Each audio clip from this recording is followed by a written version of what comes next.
మే 21 ఉగ్రవాద వ్యతిరేక దినోత్సవం. ఉగ్రవాద వ్యతిరేక దినోత్సవం ఈరోజు మాజీ ప్రధాని రాజీవ్ గాంధీ వర్ధంతిని సూచిస్తుంది. అతను 21 మే 1991 హత్య చేయబడ్డారు. దానిని ఉగ్రవాద వ్యతిరేక దినోత్సవంగా పేర్కొంటారు. అయితే ఉగ్రవాద వ్యతిరేక దినం, దాని చరిత్ర మరియు దాని ప్రాముఖ్యత గురించి మరింత తెలుసుకుందాం. Anti terrorism day. ప్రతి సంవత్సరం మే 21 యాంటీ టెర్రరిజం డేగా యువతకు తీవ్రవాదం మరియు మానవ బాధలు జీవితాలపై దాని ప్రభావం గురించి అవగాహన కల్పించడానికి జరుపుకుంటారు. ఈరోజు తీవ్రవాద సామాజిక వ్యతిరేక చర్య గురించి ప్రజలకు అవగాహన కల్పిస్తుంది. జాతీయ సామరస్యాన్ని పెంపొందించడం, ఉగ్రవాదాన్ని తగ్గించడం మరియు అన్ని కులాలు, మతాలు మరియు లింగాల ప్రజలను ఏకం చేయడం ఈ రోజు యొక్క లక్ష్యం. ఉగ్రవాదం విషయానికి వస్తే ఈ రోజు చాలా ముఖ్యమైనది. ప్రతిరోజు ఏదో ఒక ఉగ్రవాద చర్య గురించి మనం వార్తాపత్రికలు లేదా టీవీల ద్వారా తెలుసుకుంటూ ఉంటాము. ప్రాథమికంగా ఉగ్రవాదులు సామాన్యుల మధ్యలో భయాందోళనలు సృష్టించాలనుకుంటారు. ఎలాంటి పశ్చాత్తాపం లేకుండా మనస్సాక్షి లేని కారణంగా వేలాది మందిని చంపేస్తారు. మానవత్వం మరియు శాంతి సందేశాన్ని ప్రచారం చేయడం అవసరం. ఉగ్రవాద కార్యకలాపాలకు వ్యతిరేకంగా పోరాడాల్సిన ప్రాముఖ్యం తెలియజేసేందుకే భారత ప్రభుత్వం ప్రతి సంవత్సరం యాంటీ టెర్రరిజం డేను నిర్వహిస్తుంది. భారతదేశంలో ఉగ్రవాద వ్యతిరేక దినోత్సవాన్ని ఎందుకు జరుపుకుంటారు?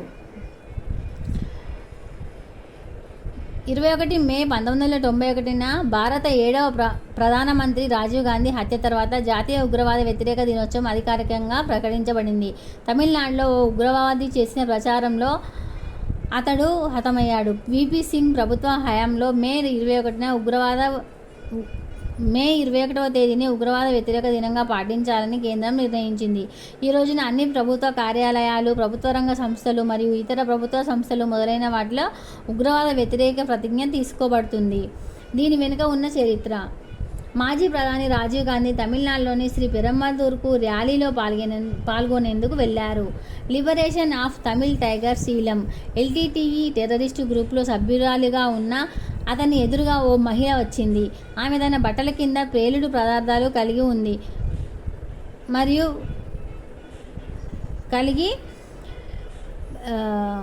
రాజీవ్ గాంధీ వద్దకు చేరుకుంది.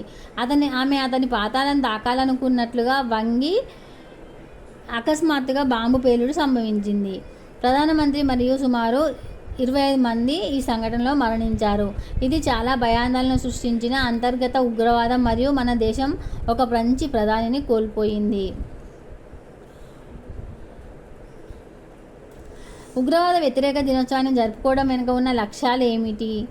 శాంతి మరియు మానవత్వం యొక్క సందేశాన్ని వ్యాప్తి చేయడానికి, ఈ టెర్రరిస్టు గ్రూపుల గురించి ప్రజల్లో అవగాహన పెంచడానికి మరియు వారు టెర్రర్లను ఎలా కొట్టాలని ప్లాన్ చేస్తున్నారు, ప్రజల మధ్య ఐక్యత అనే బీజం నాటడం ద్వారా ప్రజల మధ్య ఐక్యతను పెంపొందించడం, అలాగే యువకులకు విద్య మరియు శిక్షణ అందించడం వల్ల వారు ఉగ్రవాద గ్రూపులలో చేరకుండా నిరోధించవచ్చు.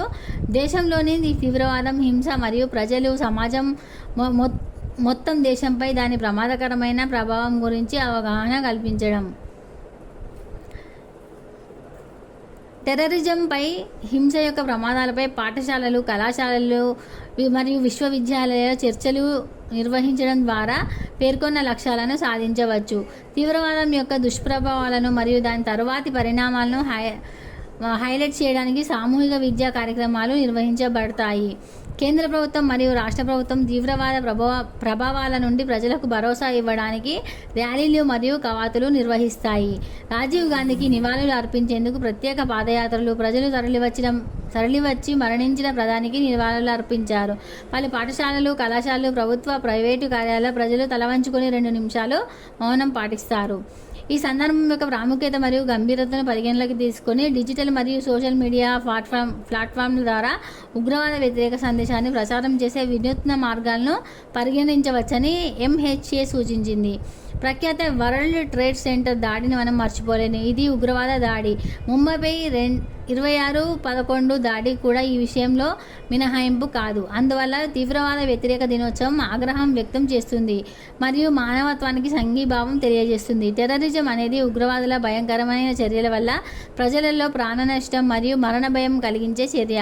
ఇది మానవ హక్కులపై దాడి అనడంలో సందేహం లేదు. కాబట్టి మనం కలిసి వచ్చి ప్రేమ, సంరక్షణ మొదలైన వాటిని వ్యాప్తి చేయడం ద్వారా దీనిని తొలగించాలి. ఉగ్రవాదులకు మతం లేదు, వారికి విధ్వంసం యొక్క భాష మాత్రమే అర్థమవుతుంది అని సరిగ్గా చెప్పబడింది. జాతీయ తీవ్రవాద వ్యతిరేక దినోత్సవం భారతదేశంలో ఒక ముఖ్యమైన రోజు, ఎందుకంటే ఇది ప్రజలు వారి రోజువారీ జీవితంలో అప్రమత్తంగా మరియు జాగ్రత్తగా ఉండాలని కోరుతుంది. ప్రజలను తమ విభేదాలను అధిగమించి సామరస్యపూర్వకంగా సహజీవనం చేయమని ప్రోత్సహించడం ద్వారా శాంతిని ప్రోత్సహిస్తుంది. సమాజాన్ని శాంతియుతంగా ఉంచడం ఎంత ముఖ్యమో మనకు అర్థమవుతుంది.